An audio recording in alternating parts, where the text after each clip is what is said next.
Samuel Gridley Howe was born in 1801 to a very prominent Boston family in the United States. At the age of 19, he found himself in Greece, where he was inspired to fight in the Revolution of Greece. When he returned back to Boston after the war was over, he began working on the abolition and education of the blind.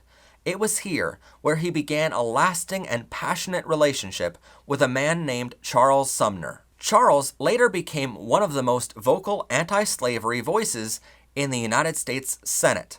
Though Samuel and Charles had a passionate relationship ongoing, in 1843, Samuel married Julia Ward, who was a prominent writer and social reformer.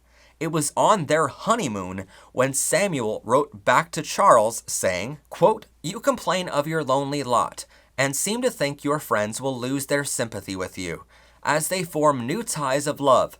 But dearest Sumner, it is not so with me, and in the days of my loneliness and sadness, I never longed more for your society than I do now in my joy, and in the whirl of London life.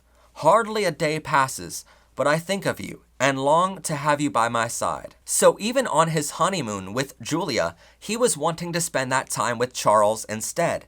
Samuel and Julia's marriage was so emotionally estranged that by the third year of their marriage in 1846, Julia wrote back to her sister saying, quote, "Where shall I go to beg some scraps and remnants of affection to feed my hungry heart? It will die if not be fed." It was during these 3 years that Julia began writing her novel called The Hermaphrodite, which details the life and loves of Lawrence, who is both woman and man.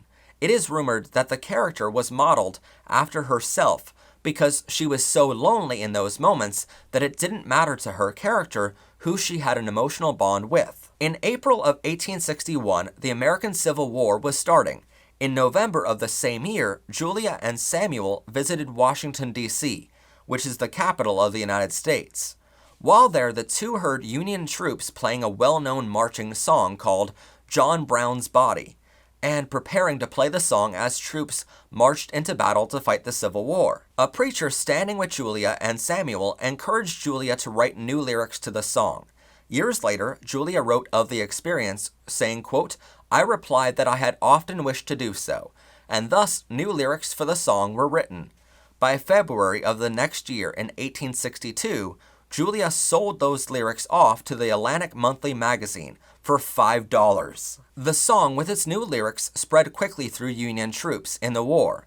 Julia's version was packed full of Bible imagery and phrasing, including, quote, "Mine eyes have seen the glory of the coming of the Lord," and so on. But in the song lyrics, Julia also took aim at two major things: slavery and the gay rights movement. She knew of her husband's relationship with Charles, and she knew how important anti-slavery activism was to Charles. So in her song, she gave much reference to that activism.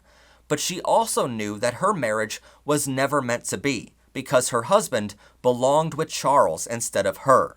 So in the song, she gave reference to this as well with the famous line, "His truth is marching on." A few years later, in 1874, Charles passed away, followed closely behind by Samuel in 1876.